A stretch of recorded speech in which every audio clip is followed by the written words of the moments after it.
Alors voilà, en Israël, être un avocat brillant, eh bien ça ne suffit plus. Pour vraiment réussir, il faut être aussi un excellent chef d'entreprise.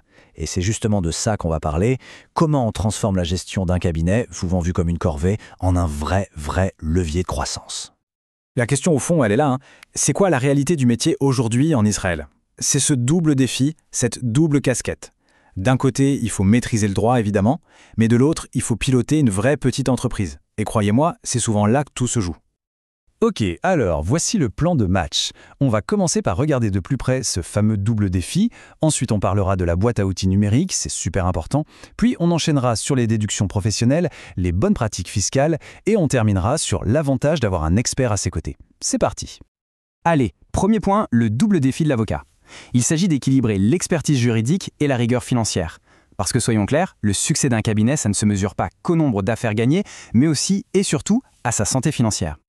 C'est un vrai numéro d'équilibriste en fait. Il faut jongler entre la complexité des dossiers, la facturation, le suivi des dépenses, la planification fiscale. C'est énorme. La question c'est comment faire tout ça sans que l'expertise juridique en pâtisse? Eh bien la réponse, elle se trouve dans les bons outils. Et ça nous amène directement à notre deuxième partie, la boîte à outils numérique. Quels sont les logiciels essentiels pour rationaliser la pratique? Heureusement, la technologie est là pour donner un coup de main. Voyons un peu quels logiciels peuvent vraiment simplifier la gestion d'un cabinet. D'abord, il y a ce que j'appellerais le cerveau de l'opération, le logiciel de gestion de cabinet. On parle d'outils comme Hotcanit Plus ou Mishpati. Attention, ce ne sont pas des simples logiciels, non. C'est vraiment le système nerveux central du cabinet. Tout est centralisé. Les dossiers clients, la facturation, le suivi des affaires. C'est un peu comme avoir un assistant personnel ultra efficace qui ne dort jamais. Ensuite, la recherche juridique. C'est un point crucial, parce que chaque minute passée à fouiller dans les archives, c'est une minute qui n'est pas facturée. C'est aussi simple que ça. Des plateformes comme Nevo ou TaxDin, c'est comme avoir une bibliothèque juridique gigantesque au bout des doigts.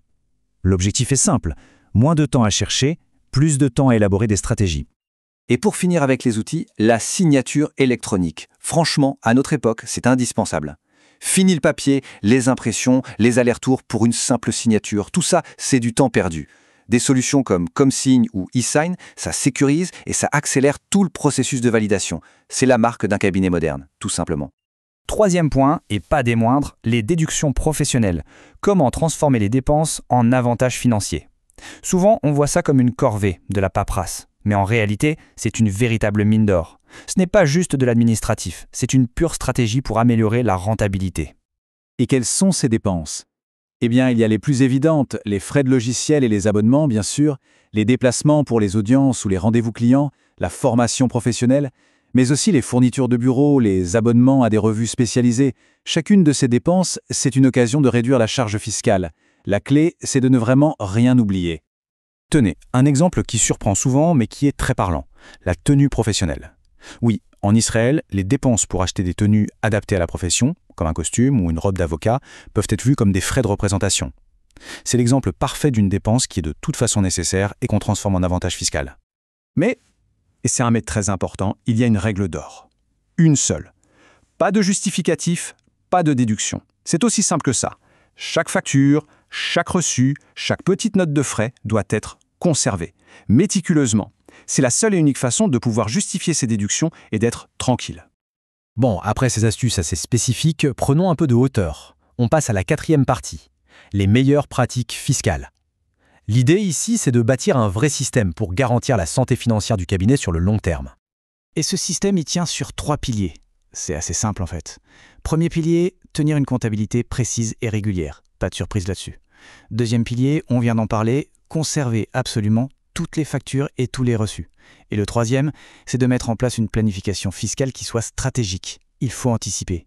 Ces 3 éléments mis ensemble, eh bien, ça crée un véritable cercle vertueux pour la pérennité de l'activité. On arrive à notre dernier point, l'avantage de l'expert. S'associer pour une performance optimale. Parce qu'on peut se poser la question, et si, malgré tous ces outils et ces bonnes pratiques, la gestion financière semble encore trop complexe ou qu'elle prend trop de temps? Eh bien, il reste une dernière carte à jouer, une carte purement stratégique. Il faut bien comprendre une chose. Déléguer sa compta à un expert, ce n'est absolument pas un aveu de faiblesse. Au contraire, c'est une décision profondément stratégique. Ça permet de libérer un temps précieux, d'éviter des erreurs qui parfois coûtent très cher, et surtout ça permet de se consacrer pleinement à son cœur de métier, le droit. Pour le dire autrement, un bon partenaire expert comptable, il prend ce qui peut ressembler à un vrai chaos administratif et il le transforme en une stratégie de croissance limpide. Il va gérer l'optimisation fiscale, simplifier toutes les obligations et aider à bâtir une vision financière qui soit vraiment robuste.